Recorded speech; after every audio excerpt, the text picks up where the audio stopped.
Michael is a longtime friend of mine, and he's a leading pro-life researcher. He's a social scientist. He's a professor. He's taught at, I know, at least 3 universities, probably more. University of Alabama, Ave Maria University, and he's currently teaching at Catholic University in Washington, D.C. Michael has written for National Review, LifeSite News, Life News, other social scientists, many professional journals. He's been on television. He's been a Fox News guest. He's been a presenter at the National Right to Life convention many years. He has done a lot of original research, and Michael is a quipster. So you will not get out of here alive without a few quips. All right, so just a little bit of background on what I do. I do a lot of research and writing on the whole social science and the pro-life movement. And when I give presentations, I often try to give some encouragement to pro-lifers. That we've been trying to overturn Roe v. Wade for 46 years, and that's been a good and worthy goal because of Roe. We can't, it really limits our ability to enact protective laws at the state level. One thing I always try to convince pro-life audiences is even though we have not succeeded in overturning Roe v. Wade, we've been successful in other ways. And during the course of this presentation, I hope to leave you with some encouragement, knowing that even though we have not gotten Roe overturned, we have actually made quite a lot of progress. And I think it's progress we can do a better job promoting, and progress we can do a better job talking about. So I see my PowerPoint is up there. We see it turning, the wheels seem to be turning slowly but surely here. So I'm going to be discussing a variety of ways we've made progress. We've gotten abortion numbers down. We've made some gains in the court public opinion. We've gotten a lot more laws passed. And we're doing some good work as far as pregnancy help centers and their efforts trying to offer life-affirming alternatives for women. Read good back there? Starting the PowerPoint. All right, I think we're starting.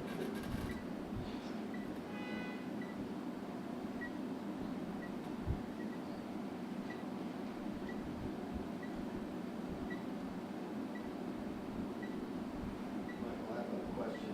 Sure. Chemical abortions, are they really being reported? I was chatting with somebody on the team and thought they were not being. If you look at the official CDC reports, they are. They do break abortions down between medical abortions and surgical abortions. So essentially, if you do look at their data, the official data, it does include both chemical and surgical abortions. So that is happening. That said, obviously, I think there's good reason to suggest that perhaps chemical abortions are being undercounted. They're obviously becoming more prevalent. They're probably not quite as regulated. And see the PowerPoint up. But yeah, they are part of the official CDC and Google statistics.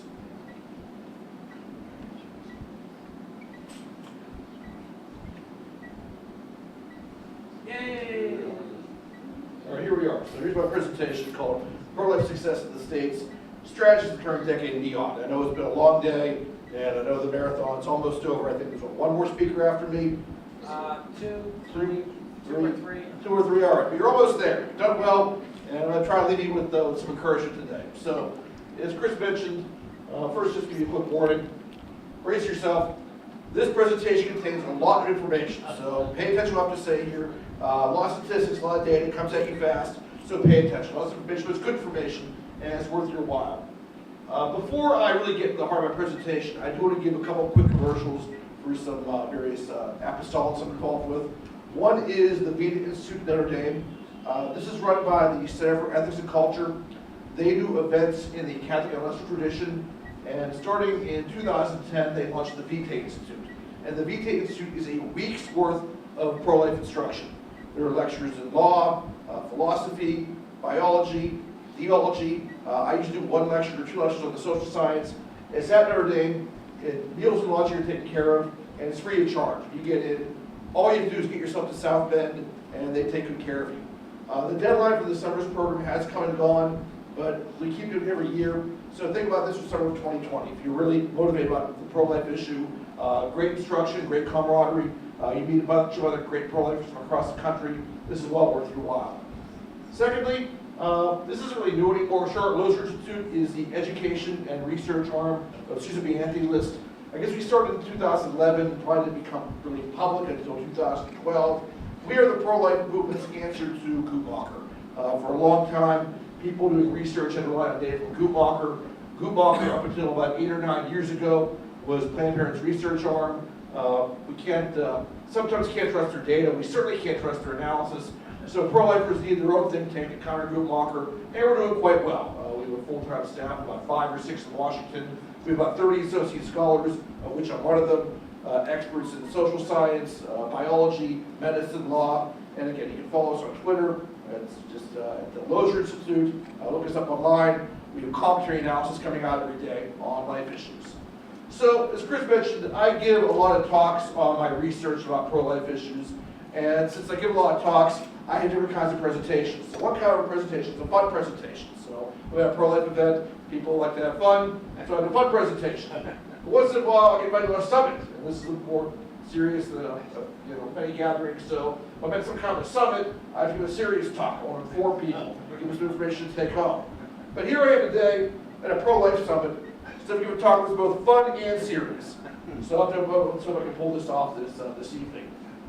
Now, what I want to talk about this evening is the decline in the U.S. abortion rate. And it's also more than that. The decline in the U.S. abortion rate is, I would argue, a great pro-life success story. And I think any social movement, and this certainly includes the pro-life movement, support shows signs of progress. Even if people think the cause is good, they may become discouraged or fatigued if they don't see signs of progress. So I think it's really important for people to make the case that the work we're doing is doing some good, that we're electing candidates, we're passing laws, we're changing hearts and minds, and there is a lot of good coming of the good work that we do. And the good news is, in the past 40 years, we've made a lot of progress, and I think it's progress that we could do a better job promoting. And what I hope you get out of this presentation is some background about some of the impressive gains that the pro-life movement has made. So there's 2 statistics I often talk about when I give these presentations. The first is that the U.S. abortion rate has fallen by 50%, fallen by half since 1980. It's actually lower now than it was in 1973 when the Roe v. Wade decision was handed down. So very quietly, we've done pretty well getting abortion numbers down. Statistics is a good one, but I'm leaving in suspense and talk about it later. So these are the decline abortion rates. You see after Roe v. Wade in 1973, the numbers spike up, and then they peak in 1980, and they've fallen pretty consistently ever since. So this is a chart by Guttmacher. You see a consistent decline since 1980. Again, the rate now is lower than what it was in 1973. This is the same number, just a different time frame from a different news outlet. Again, showing you a good consistent decline in the U.S. abortion rate. Now, declines are good news, but explaining this decline is important because our opponents will concede, the data is obvious, abortion numbers are going down. However, they will bend over backwards to avoid giving pro-lifers any credit. They don't want to give us any recognition for any of the good work that we do. So, as we gain the court of public opinion, one thing I've noticed is that our opponents are trying a new strategy, that instead of arguing that we're necessarily wrong philosophically, they have to argue that we're ineffective. And they say, yeah, it's great you pro-lifers care so much about the unborn, but if you really want to get abortion numbers down, you spend money on contraception, you spend money on welfare, you spend money on health care, and the things you do really are not all that effective. But what I'm going to try to show you in this presentation is that these things that they talk about are just distractions, and the things that we are doing actually are, in fact, quite effective. So, we know it works with the data, that, some curriculum and policies that encourage sexual restraint, this works. There's a good body of research showing that pro-life laws work, changing hearts and minds work, and our pregnancy help centers, which assists thousands, tens of thousands of pregnant women every year, they're doing great work as well. Now, things our opponents distract us with, like more welfare spending, universal health care, more spending on contraceptives, there's really no academic studies, not one, that shows that any of these things does anything to get abortion numbers down. Again, I'm very familiar with the academic research on abortion. Again, there's not one study showing spending more money on welfare, health care, or contraception has been in any way effective at getting abortion numbers down. So let's go back to the original question. Why did the abortion rate fell? Well, let's talk about some incorrect explanations, which you probably heard if you consume the mainstream media. So let's talk about some incorrect explanations. One is that we start electing Democrats to the U.S. presidency. And you hear this every election cycle. There's always an op-ed that comes out. Gee, the abortion rate fell under President Clinton, and G, the abortion rate fell under President Obama. Both of those presidents support legal abortion, so therefore people who are pro-life should support candidates who support legal abortion. Well, as anyone who's taken Stats 101 can tell you, correlation is not the same thing as causation. And yes, it is true the abortion rate fell under these two presidents, but it wasn't because of anything either of these two guys were doing. In fact, I stayed up all night last night trying to think of one thing either president did to get abortion numbers down. That could be anything. So, no, really that had nothing to do with the fact we elected President Obama and President Clinton. Another great explanation, contraception. This comes up quite a lot. Now it is true contraceptive use has increased, but for several years lately, so has the unintended pregnancy rate. So this is data from the CDC. This is the percentage of women aged 15 to 44 who've ever used various types of contraception. You see those numbers have gone up since the 80s. This is, again, another set of data looking at percentage of currently using certain kinds of contraception. Those numbers are going up. But let's look at the unintended pregnancy rate, how that thing's come off. This is put out by Guttmacher. You see unintended pregnancies dip a bit, in the 80s, but starting in 1994, the unintended pregnancy rate actually goes up a bit, according to Guttmacher. So if contraception is so effective, why is the unintended pregnancy rate going up? That really makes, that really seems to, really contradict their argument in a pretty tiny way. This is the newer data from Guttmacher. They kind of recalculate statistics, and it does kind of show the same thing. You do see some declines in the unintended pregnancy rate, but it goes up starting in 2001. So again, if contraception and use is so effective, again, the one thing I always ask these people is, contraception is responsible for abortion numbers going down. Why is the unintended pregnancy rate going up? And usually people start calling me names. So you really see that unintended pregnancies have been fairly stable. For some areas, they've even gone up. So you really can't say that it's contraception use that's really driving abortion numbers down. So you can see a very smooth decline there with the abortion rate. You see a lot of fluctuation with the unintended pregnancy rate. Another great explanation. Money for Planned Parenthood. Planned Parenthood likes to claim that they actually save lives and they stop abortions and their contraception programs are effective. Well, nothing be further from the truth. Interesting, Texas, back in 2007, took the lead, and their state legislature cut off all state funding for Planned Parenthood. And everyone, not everyone, many people said the sky will fall, there'll be all kinds of public health problems, unintended pregnancy rates will skyrocket, but nothing happened. In 2015, most recent year we have data, minor births went down by 30%, minor abortions went down by 49% in Texas. Does that look like a public health crisis to you? It doesn't seem like one to me. It looks like Texas seems to do very well without funding Planned Parenthood. Does the media ever report on this? Fortunately, no. The only person who talks about this, frankly, seems to be me. I talk about this as much as I can because, again, I think it's important to know that Texas is doing quite well without forcing their fellow taxpayers. Now, that's public opinion. I want to talk about pregnancy resource centers. Interestingly, between 1991 and 2017, the number of abortion facilities has fallen. Basically almost 30 years ago, we had about 2,100 abortion facilities. Now we have 704. That's a 67% decrease. 2 and 3 have closed down. That's a real sign of progress. Meanwhile, pregnancy help centers are going up. Those affiliated with Heartbeat have gone from around 500 in 1988 to over 1,100 in 2007. That's not even the complete number. If you look at those affiliated with CareNet and some other independent pregnancy help centers, there's even more than that. I think we have close to about 2,800 in the country, including the excellent work that Chris does here in New York City. So we've really seen a big surge in the number of pregnancy help centers opening up around the country. So there's, again, I think there's probably like 2,800. I think 2,000 is too low. There's been kind of a survey. They provide services to over 2 million people. They rely on 71,000 volunteers who do about 5 million hours of uncompensated work. So they're really reaching out to a lot of people. And any time I give a talk at a pro-life event, I always encourage those in attendance to support the local pregnancy help center. They're really saving the day on a shoestring in every community. If you only give a little bit of money, give a little goes a long way sometimes. They do terrific work, and I can't recommend them enough. Again, they sort of increased in the 80s, coincided with the decline in the abortion rate. I've actually worked on a paper about this, kind of really showing states with more pregnancy help centers have lower abortion rates than other states. So, last thing I want to talk about legislation. Again, we start to see a big gain in a number of states who enacted pro-life laws starting in the 1990s. I don't really have time to give you the history of the pro-life movement here. But during the 90s, we started doing a lot more in the states. And there were 3 reasons for this. One reason was the 1992 KCV Planned Parenthood decision. This was really one and only time the Supreme Court really ever reconsidered its findings in Roe v. Wade. And pro-lifers invested quite a lot in electing President Reagan and the first President Bush. And between those two presidents, they were able to nominate 5 justices to the U.S. Supreme Court. So many pro-lifers going into this decision really thought the Supreme Court was going to overturn Roe v. Wade. And when they didn't do that, it was a setback, it was a disappointment. But there was a silver lining. Even though they did not overturn Roe v. Wade, the Supreme Court upheld most of what was in Pennsylvania's Abortion Control Act. That was the piece of legislation that was under review, and the Supreme Court actually upheld most of it. So basically, they said that states could do a little bit more after this decision than beforehand.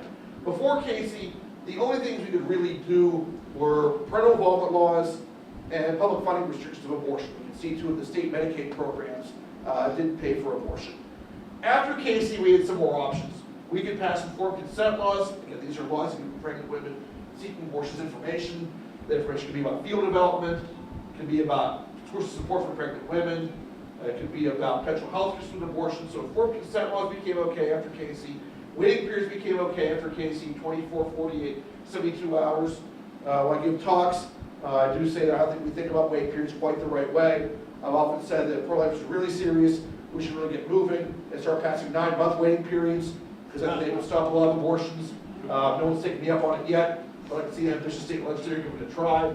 But waiting periods have been upheld. So again, after Casey, we didn't get Roe overturned, but we did give some state level laws some more protection, and that did make it easier for us to pass more laws at the state level. Then in 1992, something terrible happened. Bill Clinton was the president of the United States. When he ran for president, he said he wanted to make abortion safe, legal, and rare. I'll give him credit. He went 1 for 3. He got legal right. I'm not so sure about safe, not so sure about rare, but he was only going to nominate judges to the Supreme Court that thought Roe was correctly decided, and he was also not going to sign pro-life legislation. So we couldn't do much at the federal level, so we started putting more focus on the states. And then lastly, it's well known that Republicans took control of the House in 1994 for the first time since the 1950s, and took control of the U.S. Senate for the first time since 1986. But pro-lifers also did very well in the state legislatures in the 94 midterm elections as well. And they actually did that, made it a lot easier to pass these protective laws in many states. And I really see some big gains. In 1992, only 20 states had parental involvement laws. By 2018, 37 states did. In 1992, only 18 states had informed consent laws. By 2018, 33 states did. In 1992, 21 states had abortion clinic regulations. 30 states were doing this by 2018, and no states had banned partial birth abortion in 1992. 20 states did so by 2018. So we really started passing a lot more laws, after the early 90s. So again, why was this? Again, the Casey decision gave some of these laws more protection, and Republicans started winning more seats in the state legislature. In 1992, Republicans controlled both chambers of the state legislature in only 8 states. And we're up to 19 by 1994, and those gains are pretty durable. That as of 2000, Republicans controlled both chambers of the state legislature in 18 states. And I don't like to use the word Republican and pro-life interchangeably. We sadly do some Republicans really aren't on board with us. And even though they're diminishing, there are still some good pro-life Democrats doing good work in many states. They deserve our support. But in general, at the federal level and in every state, Republicans are better on this issue. So when Republicans do win these legislative chambers, it does make it easier for us to pass these protective laws. So we'll technically we'll talk about the research on a few of these things. Public funding limits, parental involvement laws, informed consent laws. So there's research on them, which I'll summarize. So public funding restrictions, basically when I talk about public funding restrictions, I'm talking about taxpayer funding for abortion. At the federal level, the federal government is very limited to the extent which you can fund abortion through Medicaid because of the Hyde Amendment, which we pass just about every year, or actually have passed every year. States can pursue their own policy. And I think about 17 states, give or take, low-income women on Medicaid can get their abortion funded through taxpayer dollars. So if you're a low-income woman and you're on your state Medicaid program, there's 17 states, including New York, sadly, where Medicaid will cover your abortion, and that means the taxpayers have to pay for it. So it's pretty basic economics. If women have to pay out of pocket for their abortion, there are fewer abortions. And we see that if you cut out public funding for abortion, you defund abortion, abortion numbers go down. Very strong consensus on this. You cut out public funding for abortion rates go down anywhere from 5 to 10%. Guttmacher, again, no further pro-life, literature review, They found a vast majority of studies found that you cut off taxpayer funding for abortion numbers go down through many studies, including my own, and even a good state individual state, North Carolina. Again, there have been a lot of work on the Hyde Amendment. Again, our opponents, every rights, the Hyde Amendment's been effective. They gave the federal government out of the business of funding abortion. They argue stopped 1 million abortions. I did a study for the Charlotte Lozier Institute, which was released on the 40th anniversary of the Hyde Amendment. I argue it's probably been even more effective. I would say that it saved over 2 million lives. So please don't let people tell you that pro-life political work is ineffective. There's probably over 2 million people walking around today who owe their life to the Hyde Amendment. So even by just getting the federal government out of the business by and large, or mostly out of the business of funding abortion, we have stopped abortions and we have saved lives, and frankly, quite a lot of lives. Well, parental involvement, again, these are laws that require minor girls to notify their parents or get permission from their parents for obtaining an abortion. Again, every study, 17 to 17, show you pass with these laws, they reduce in-state minor abortion rates. You get parents involved, some abortions just don't happen. So girls can't sneak around their parents, they have to tell their parents. Parental involvement gets abortion numbers down. It's true of every study. Through studies that look at many states over a range of years. There's individual studies looking at legislation in Massachusetts, Minnesota, Indiana, Minnesota again, Texas. All these studies show the same thing. They get minor abortions down. And around 15% is what most studies find. Yes? 2 minutes, please. Okay, I will get quickly here. So, yeah, the good thing is the in-state declines do exceed the out-of-state increases. So, again, it's not that girls are just going out of state. We do have, information, looking at what happens in nearby states. So again, we do see that, more girls give birth in the short term instead of getting abortions. These laws do have an impact. So informed consent laws, not as much research, but my own thought research shows that, they do get abortion numbers down 3 to 5%. I can tell you more about this later, but I'm running out of time. Suppose you don't believe anything I say. Suppose you just think of some snake oil salesman that Chris and I brought in here, try to convince you that pro-life laws work. Well, look at Tennessee. They pass informed consent. The red line is the abortion rate in Tennessee. The black dot line is the national average. You see they pass informed consent, numbers go down. They pass parental notification, numbers go down. They repeal parental notice, numbers go back up. They reenact parental notice, numbers go back down again. No basic statistics, you just chart out the trends. So skeptical, this is Pennsylvania. In the early 80s, they cut public funding for abortion, numbers go down. Again, Pennsylvania is the green line, the blue line is the national average. The Abortion Control Act takes effect, numbers go down again. Again, you see when they pass laws, they get abortion numbers down. So, don't have a whole lot of time here, so I'm just going to skip through some of this. This is parental involvement in Minnesota, which they passed in the early 80s. Abortion rates fall after that. Mississippi passes parental involvement law. Their minor abortion numbers go down. That's pretty straightforward. So, just kind of running through some reasons to be optimistic, and I'll wrap up with this. Pro-lifers doing a good job controlling more state legislatures. We're passing more laws. Youth are more involved. I know that Chris doesn't seem to think that New York pro-lifers are doing much, are all that effective, but Students Life does a big conference after the March for Life. 2,000 college students are there. That's very heartening. I really think the cavalry's coming up behind us. We're doing better outreach. Groups like Feminists for Life, more 40 Days for Life, doing a really good job with their ministries. Planned Parenthood's getting the scrutiny it deserves. We're getting more support for the pro-life position. And best of all, abortion numbers going down. So I know it's been a really long day. So I want to wrap up with some conclusions here. So we're going to air the grievances, needs physical strength, this was full. I'm just saying who's paying attention. Here's the conclusion. Pro-life movements enjoyed success, shifting public opinion, providing care needs for women facing crisis pregnancies, and acting correctly pro-life laws. But suppose, I know it's been a long day, and I know you just had a big meal. And suppose you fell asleep and you weren't paying attention to anything I just said during the past half hour. Just remember this. We have made progress. For the past 46 years, pro-lifers worked tirelessly to overturn the Roe v. Wade decision. Progress, honestly, has not come quite as fast as a lot of us would have liked. I'm very confident we stayed the course. Victory will someday be ours. Thank you.